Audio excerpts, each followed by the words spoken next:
Bienvenue dans l'essentiel du dessous des cartes. Aujourd'hui, on prend la direction de Vilnius avec cette cérémonie en présence des dirigeants des 3 États baltes et de la présidente de la Commission européenne pour célébrer un moment historique qu'elle a exprimé en ces termes. Aujourd'hui, nous connectons les États baltes au réseau électrique de l'Europe continentale. Nous coupons les derniers liens avec la Russie. Nous sommes enfin libérés des menaces et du chantage.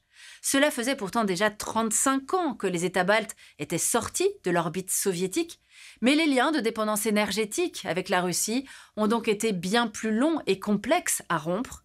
Et pourtant, on va le voir, Vilnius, Riga et Tallinn ont eu conscience, bien avant l'Ouest européen, que le projet poutinien était bien un projet expansionniste. Sortons nos cartes. Voici l'Estonie. Elle partage des frontières terrestres avec la Russie et la Lettonie et des frontières maritimes avec la Suède et la Finlande. Sa capitale est Tallinn. Quant à la Lettonie, elle partage des frontières terrestres avec la Lituanie, l'Estonie, la Russie et la Biélorussie et une frontière maritime avec la Suède. Sa capitale est Riga. Enfin, la Lituanie, elle partage des frontières terrestres avec la Lettonie, la Biélorussie et la Pologne, ainsi qu'avec ce territoire russe enclavé, Kaliningrad, et une frontière maritime avec la Suède. Sa capitale est Vilnius. Retour en arrière.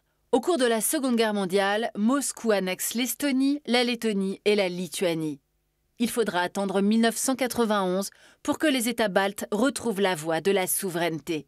2004, ils rejoignent l'OTAN.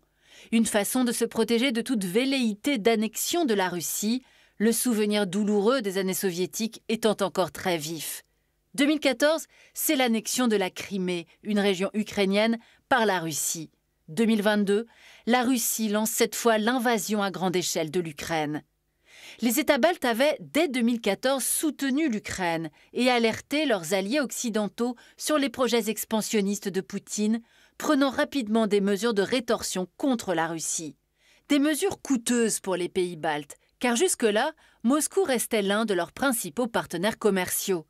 La Russie leur fournissait notamment jusqu'en 2020 l'essentiel de leur énergie, 42% des importations de gaz naturel lituaniennes, 93% des importations estoniennes et 100% des importations lettonnes. Pour compenser, les 3 pays ont misé sur une vaste interconnexion avec la Pologne et la Finlande, un terminal flottant de regazéification du gaz naturel liquide basé en Lituanie, d'importantes réserves de gaz stockées en Lettonie et l'utilisation de schistes bitumineux extraits du sous-sol estonien. Cette coupure définitive de courant entre la Russie et les États baltes, elle intervient dans un contexte de forts soupçons de sabotage de gazoducs et d'attaques sur des câbles sous-marins en mer Baltique qui pointent vers la Russie et une mystérieuse flotte fantôme.